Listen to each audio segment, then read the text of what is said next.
कर्पूर गौरम करुणावतारम संसार सारम भुजगेंद्रहारम सदा वसंतम हृदयारविंदे भवम भवानी सहितम नमामि। बोलिए शंकर भगवान की।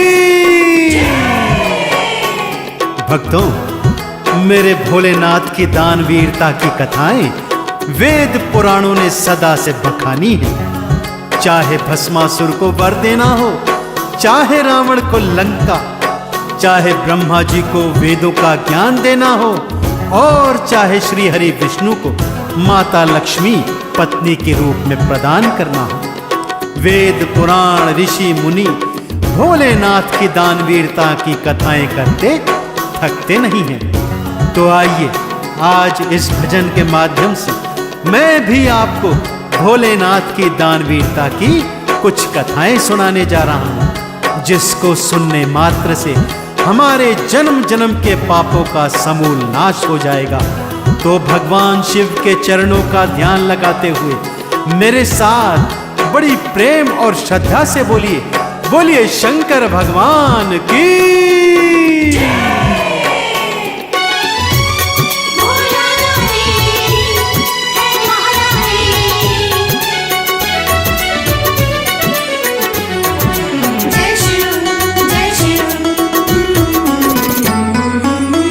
भोला दानी है वरदानी,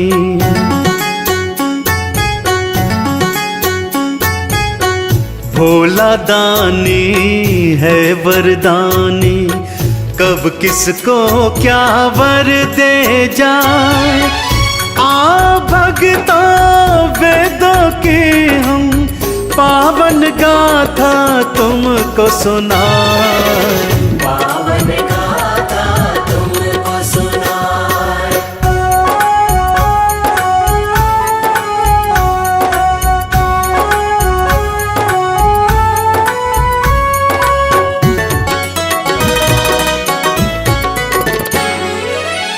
कानन में बिच्छू के कुंडल, हाथन में डमरू और कमंडल।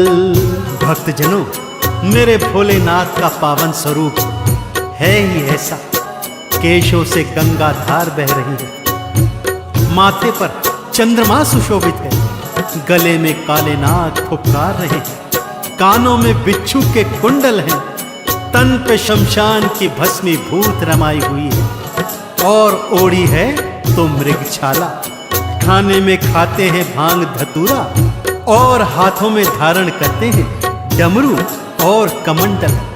स्वयं फकीरी हाल रहते हैं, और दर पे आने वालों को माला माल कर देते हैं। भक्तों, मेरे भोले भंडारी इतने भोले हैं कि एक लोटा गंगा जल, कुछ बेल पत्री और चंदन के तिलक से इतने प्रसन्न हो जाते हैं कि अपने भक्तजनों की भव सागर से नैया पार कर देते हैं। कानन में बिच्छू के कुंडल, हाथन में डमरू कमंडल, केशों में गंगा की धारा, तन पे भस्मी भूत को धारा। औघड़ योगी ये महायोगी, इन चरणों में शीश नवाए। पावन गाथा तुमको सुना, पावन गाथा तुमको सुनाए।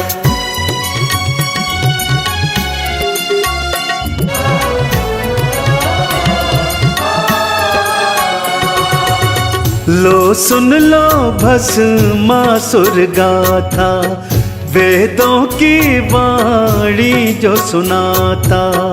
भक्तजनों, मेरे भोले भंडारी की पहली दानवीरता की कथा है दैत्य भस्मासुर की। भक्तजनों, दैत्य भस्मासुर अत्यंत बलशाली था और सदा उत्पात मचाता रहता था। अपने गुरु शुक्राचार्य के कहने पर उसने भगवान शिव की घनघोर तपस्या की। ऐसी घनघोर तपस्या कि तीनों लोग उसकी तपस्या से कांपने लगे। भोलेनाथ उसकी तपस्या से प्रसन्न हो उसे वर देने जैसे ही जाने लगे, सभी देवी देवता उनकी शरण में आए और प्रार्थना करने लगे कि हे भगवान, इस दैत्य को वरदान नहीं देना। आपका वरदान पाते ही यह और बलशाली हो जाएगा और तीनों लोकों में भारी उत्पात मचाएगा। और इधर देवराज इंद्र, उसे तो भय था कहीं वरदान प्राप्त करने के बाद वो स्वर्गाधिपति तो नहीं हो जाएगा। ये सोचकर बार बार शिव से प्रार्थना करते। लो सुन लो भस्मासुर गाथा, वेदों की वाणी जो सुनाता, देख तपस्या उसकी भारी, वर देने को चले त्रिपुरारी। देवता शिव को फिर समझाते, प्रभु वर इसको न देने जाए, पावन गाथा तुमको सुना, पावन गाथा तुमको सुनाए।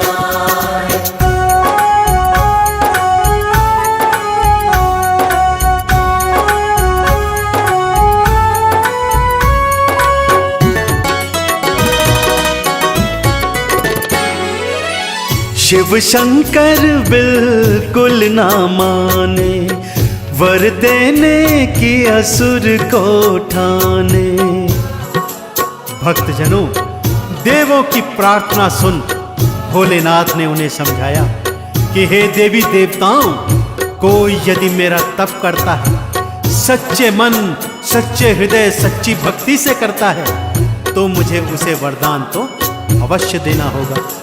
देखो, इस दैत्य ने कितनी घनघोर तपस्या की है, खाना पीना छोड़ योग मुद्रा में कितने ही हजार वर्षों से ये मेरा तप कर रहा है और मैं इसके तप से अति प्रसन्न भी हूँ, अतः मुझे इसे वर देने जाना ही होगा। यह कहकर भोलेनाथ असुर के सन्मुख पहुंचे, उससे वर मांगने को कहा तो वो वर में मांगता है कि प्रभु, यदि आप प्रसन्न हैं तो मुझे अजर अमर होने का वरदान दीजिए। प्रभु उसे समझाते हैं, नहीं नहीं, यह सृष्टि के नियमों के विरुद्ध है, जो संसार में आता है उसे अवश्य जाना होता है, अतः कोई और वर मांगिए। शिव शंकर बिल्कुल ना माने, वर देने को असुर को ठाने। मुझको भगवन ये वर देना, अजर अमर मुझको कर देना। ये सृष्टि के नियम उलट है, शिव शंकर थे ये समझाए, पावन गाथा तुमको सुनाए, पावन गाथा तुमको सुनाए।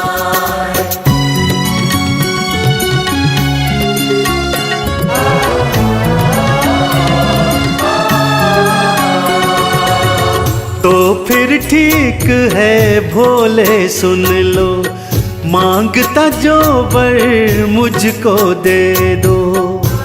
राक्षस ने कुछ देर मन में विचार किया और फिर भोलेनाथ से बोला, ठीक है भोलेनाथ, यदि आप मुझे अजर अमर होने का वरदान नहीं दे सकते तो अब मैं जो वरदान मांग रहा हूँ वो तो आपको मुझे देना ही होगा। तो मुझे यह वर दीजिए प्रभु कि मैं जिस प्राणी के सिर पर अपना हाथ रख दूं वो तत्काल रूप से भस्म हो जाए, अर्थात जलकर राख हो जाए। मेरे भोलेनाथ तो भोले भंडारी हैं भक्तों, न सोचा न विचारा और उसकी भक्ति से इतने प्रसन्न हुए कि तत्काल प्रभाव से तथास्तु कहकर उसे यह वरदान दे दिया। अब राक्षस के मन में क्या क्या विचार आ रहे हैं, क्या कुटिलता आ रही है, आइए सुनते हैं। तो फिर ठीक है भोले सुन लो, मांगता जो वर मुझको दे दो। मैं जिसके सिर हाथ धराऊं, मैं तत्काल भस्म कर जाऊं। बोला तथास्तु शिव शंकर ने, राक्षस को वर ये दे आए। पावन गाथा तुमको सुनाए, पावन गाथा तुमको सुनाए।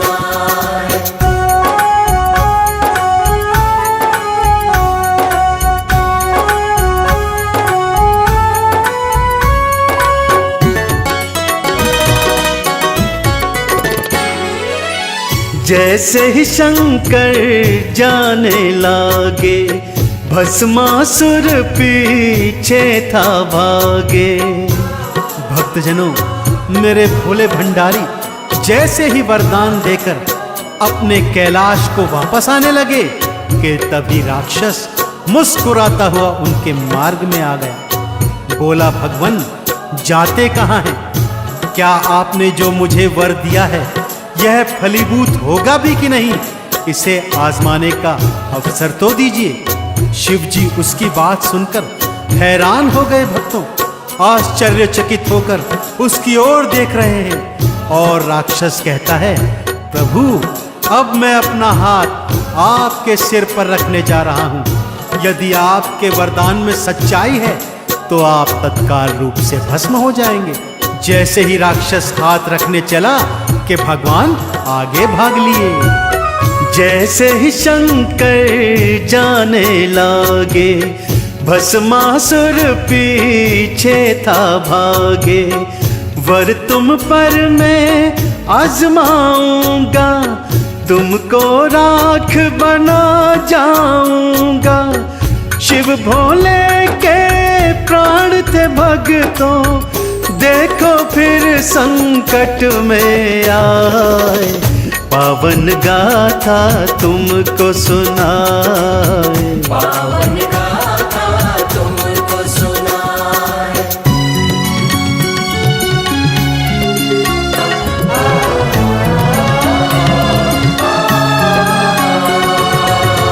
विष्णु जी के सन्मुख आए, उनको सारी बात बताए। राक्षस से जान बचाकर भोले शंकर वैकुंठ लोक में श्री हरि विष्णु के सन्मुख आए और त्राही त्राही कर अपने प्राणों की रक्षा का वरदान मांगने लगे। जब श्री हरि विष्णु ने सारी बात जानी तो भोले शंकर के भोलेपन पर मन ही मन मुस्कुरा दिए और बोले, हे भोलेनाथ किसको क्या वर देना है, देने से पहले विचार तो कर लिया कीजिए। विष्णु जी ने शिव के प्राण की रक्षा हेतु एक उपाय सोचा। मोहिनी का रूप धरा, राक्षस के सन्मुख पहुंची, उसे रूप जाल में मोहित कर उसको अपनी ताल पर ताता थैया कर नचाने लग गईं। विष्णु जी के सन्मुख आए, उनको सारी बात बताए। मोहिनी रूप हरि ने धारा, राक्षस हैरान हुआ था बेचारा। अपनी ताल पे वो राक्षस को देखो नाच नचाती जाए। पावन गाथा तुमको सुनाए, पावन गाथा तुमको सुनाए।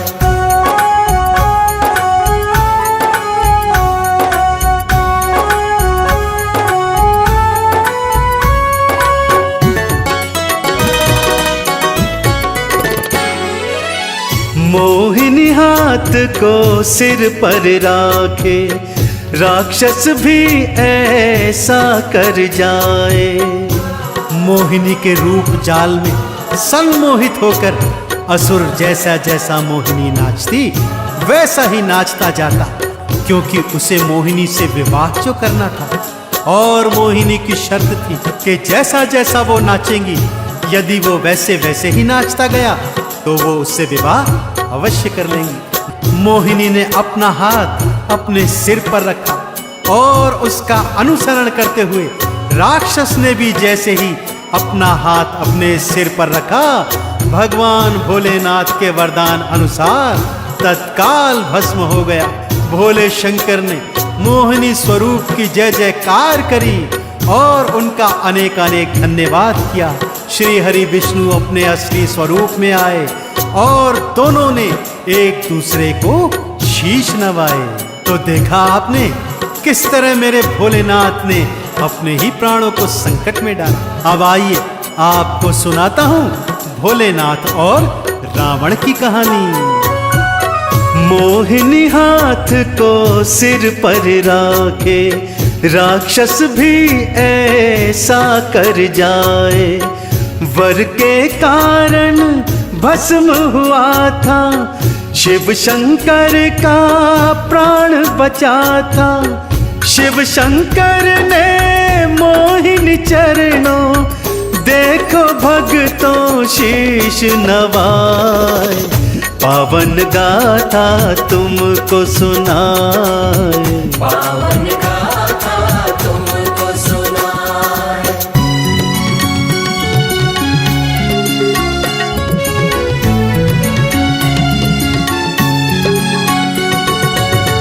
अब सुन लो रावण की कहानी, ऋषि मुनियों ने जो है बखानी।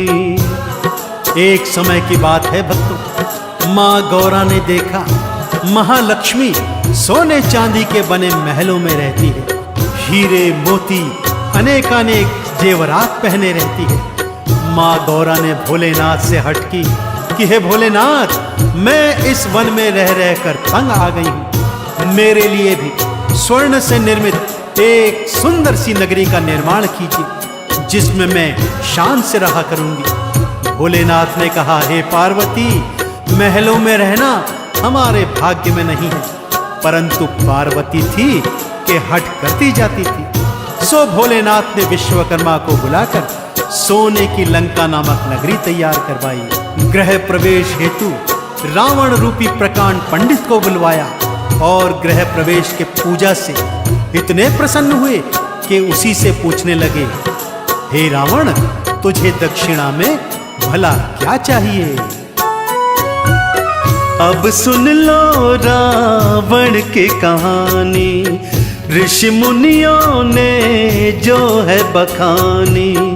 गौरा के हित नगर बनाया, रावण पूजा को बुलवाया। बोले शंकर दक्षिणा में, रावण तुमको क्या दे जाए। पावन गाथा तुमको सुनाए, पावन गाथा तुमको सुनाए।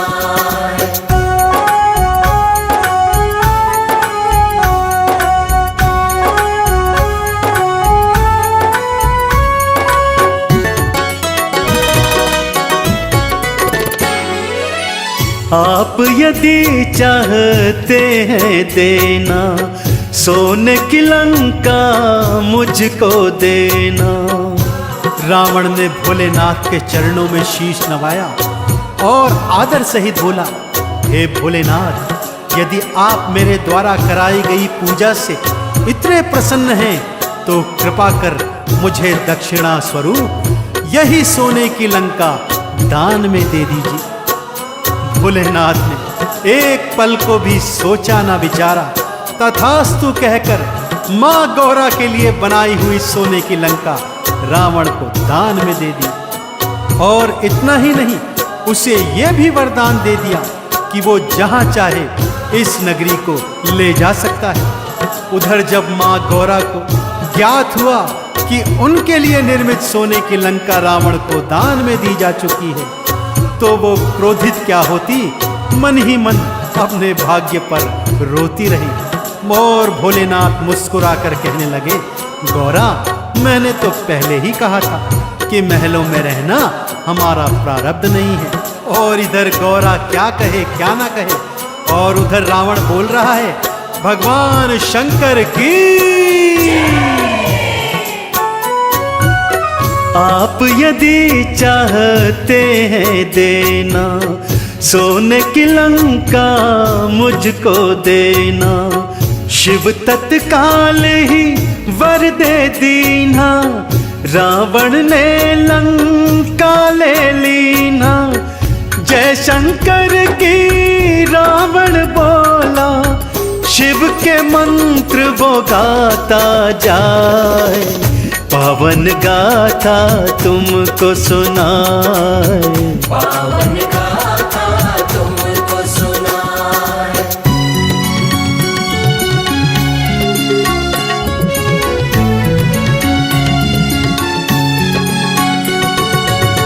ब्रह्मा को वेद दिए हैं सारे, विष्णु बनाए पालनहारे। देखा आपने भक्तों किस तरह मेरे भोले भंडारी दर पे आने वालों को, शीश नवाने वालों को माला माल कर देते हैं। भक्तों, मंथन के समय जब विष निकला तो सारी सृष्टि में हाहाकार होने लगा। भोलेनाथ आगे आए, अपने कंठ में विष को बसाया और नीलकंठ भगवान का नाम प्राप्त किया। जब वेद निकले तो समस्त वेद ब्रह्मा जी को दे दी।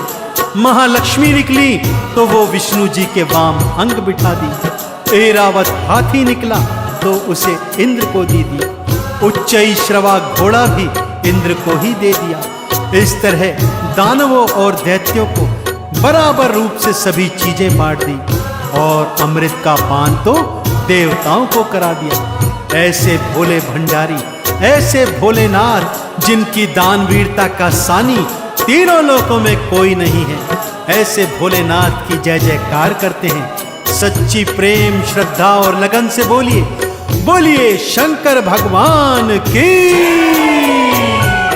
ब्रह्मा को वेद दिए हैं सारे, विष्णु बनाए पालनहारे। देवों को अमृत था दे दीना और हलाहल खुद पी लीना। ऐसे औघड़ दानी को हम आओ चंदन तिलक लगाए।